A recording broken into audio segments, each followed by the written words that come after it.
The story starts with two kids who are playing a game together, completely unaware that strange shadows just flashed past the glass window outside. This is a world overrun by zombies. It's been 6 years since the virus spread, and somehow, this brother and sister have managed to survive all alone in this abandoned countryside villa. Something that's nearly impossible, considering the dangers they face are far beyond imagination. That same day, a couple pulls up in a car and stops right in front of the villa.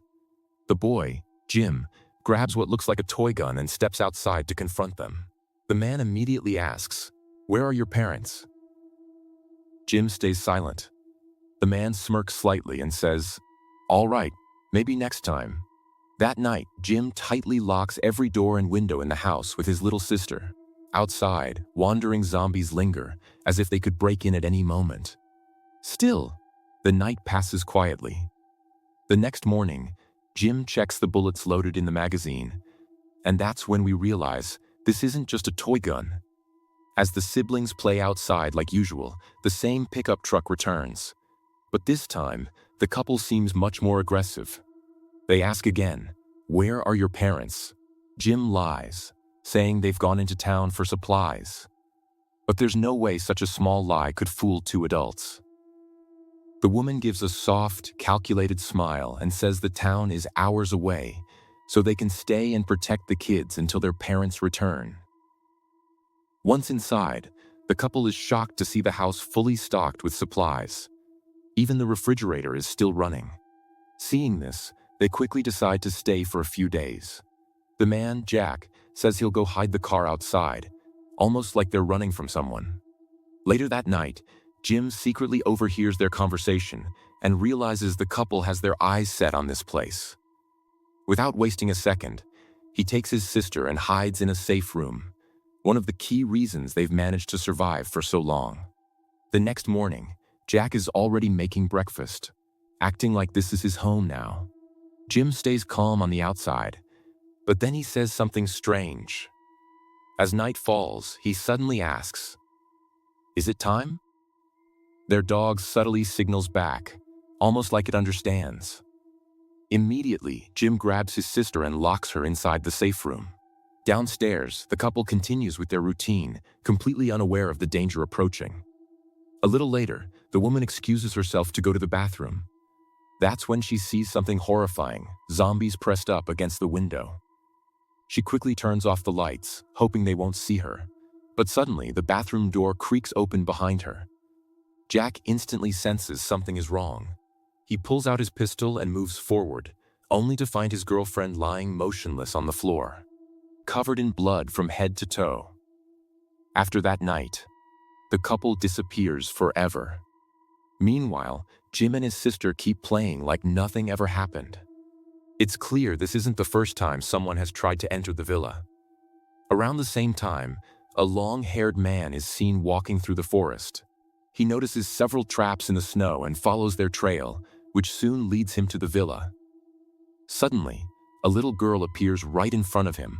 The man stands there in shock, but out of nowhere, a sharp pain shoots through his neck. He's been hit with a tranquilizer dart, and the one behind it is none other than Jim. When the man regains consciousness, Jim is already standing in front of him with a gun.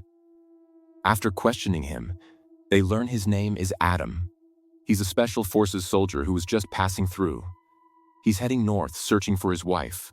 Jim goes quiet for a moment, sensing that this man is different from the others. Adam shows no interest in their food or medicine. He only wants his weapon back. Jim takes advantage of this and makes a deal. He wants Adam to help generate electricity for the villa. Confused, Adam asks where Jim's parents are. This time, Jim doesn't lie. He reveals that his father, a scientist, has been missing for a long time, and his mother, a National Security Agency agent, left on a mission a few days ago and might return soon. Adam is shocked when he notices a treadmill in the room. He can't believe the villa's electricity is actually generated by running on it. Just then, a zombie slowly appears outside the window. Without hesitation, Adam grabs an iron rod and rushes outside. After killing the zombie, he returns covered in blood. Jim angrily yells, "Why did you kill it?" Despite the scolding, Adam starts to feel sympathy for the two kids.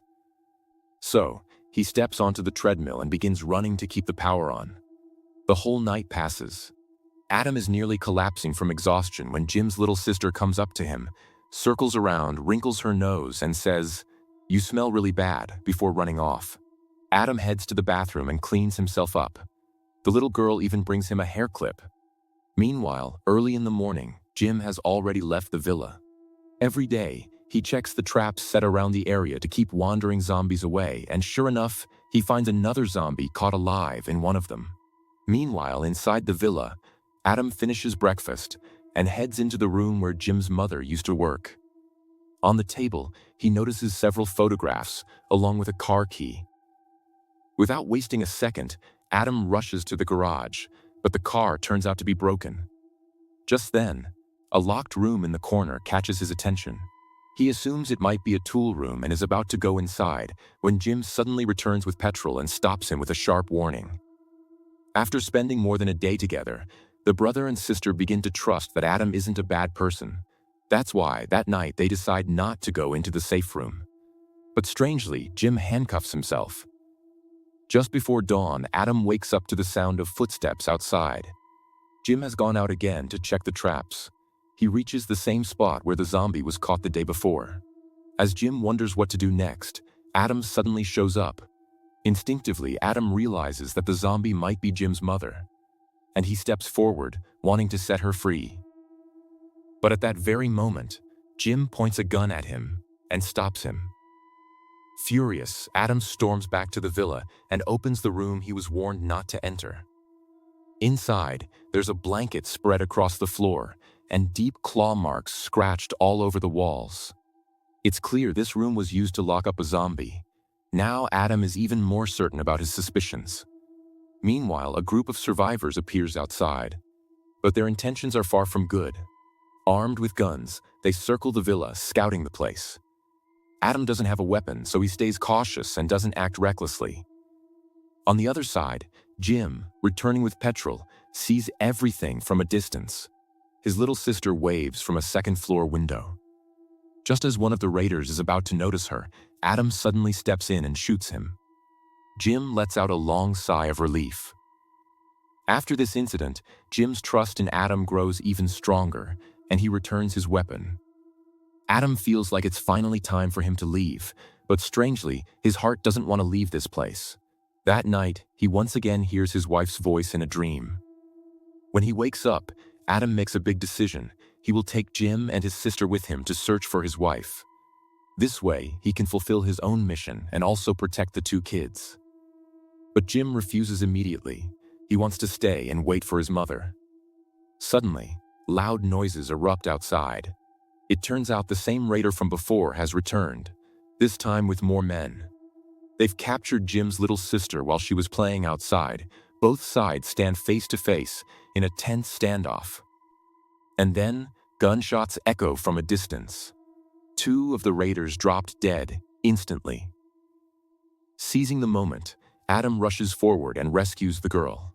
The one who fired the shot turns out to be none other than Jim's agent mother, Lena. But at the same moment, Adam is also shot in the chest and he collapses to the ground. It's unclear how much time passes, but suddenly, Adam wakes up again.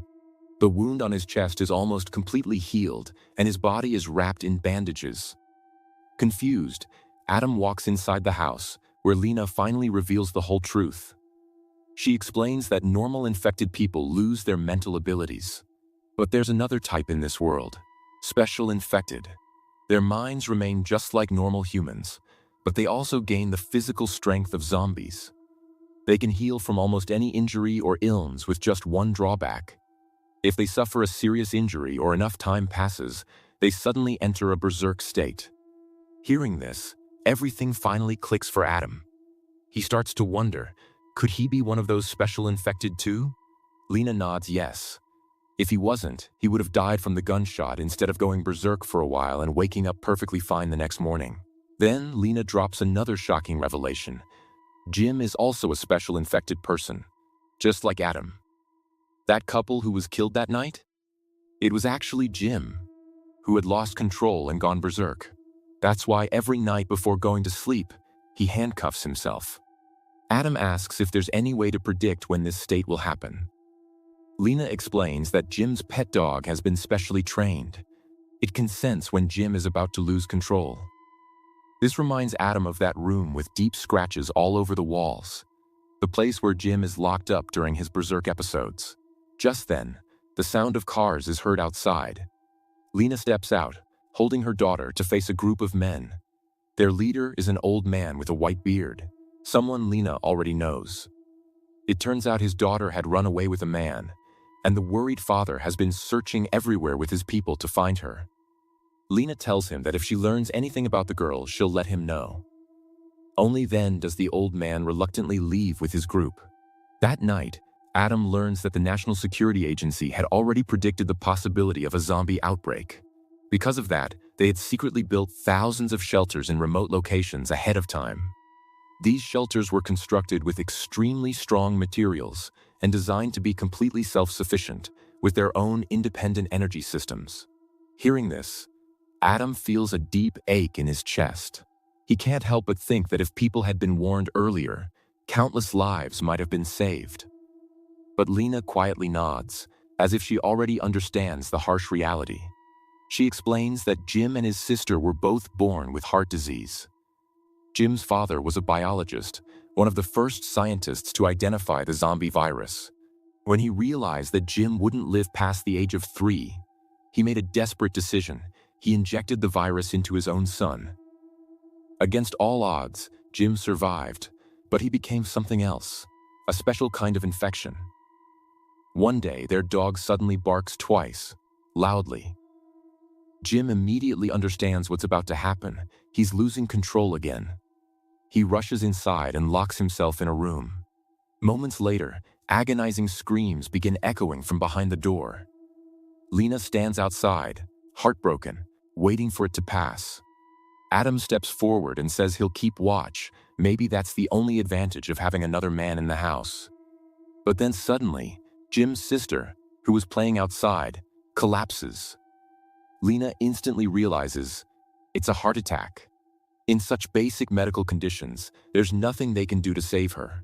Adam suggests something unthinkable. Maybe she could be infected with the virus, just like Jim. But Lena immediately refuses. Jim's survival was 1 in a million, and the girl has already suffered enough. In the end, they make the painful decision to let her pass peacefully. After Jim regains control, the entire family gathers around, staying with her in her final moments. Not long after, Adam decides to head north in search of his wife. Jim and Lena try desperately to stop him, but he leaves anyway, determined to find her. With 2 people suddenly gone, the house feels emptier than ever before. Out in the forest, the white-bearded man's crew suddenly discovers a hidden car, the same one Jack had stashed earlier. That's when it hits them. The couple staying at the villa must be their target. And since Lena's villa is the closest place around, the old man decides to search there again. Meanwhile, Adam, who's been sleeping in the snow, suddenly wakes up to the sound of footsteps. As he listens closely, he realizes vehicles are heading in the direction of Lena's villa. A sense of dread fills his chest, and he immediately starts running back the same way. From a distance, he sees the villa surrounded by militia. Inside, the white-bearded man is interrogating Lena about his daughter, since his men found some of her belongings there. Lena has no way left to explain herself. At the same time, Adam sneaks into the villa, carefully avoiding the guards. He finds Jim hiding in the kitchen. After assessing how many enemies there are, Adam pulls out his weapons and begins taking them down one by one in the darkness. But when he reaches the hall, he sees multiple guns pointed at Lena's head. Then suddenly, Adam does something that shocks everyone. He slashes his own throat. Everyone around him is stunned, but Lena immediately understands what he's doing. She quietly grabs Jim and slips out of the hall. Moments later, Adam completely loses control. It's like he turns into a monster, tearing through the white-bearded man and his crew within seconds. But this time, Lena hadn't restrained him beforehand, so she escaped the villa with her son. Adam's terrifying screams echo through the area, attracting countless zombies. By the next morning, when he regains consciousness, the villa is almost completely destroyed by them. On the table, he finds a letter from Lena. It says that she and Jim have taken the car and headed north. If fate allows, maybe they'll meet again someday. With a faint smile, Adam picks up the little girl's favorite doll. With this, the story ends here. Let me know your thoughts in the comments section. Also, subscribe to this channel for more stories like this.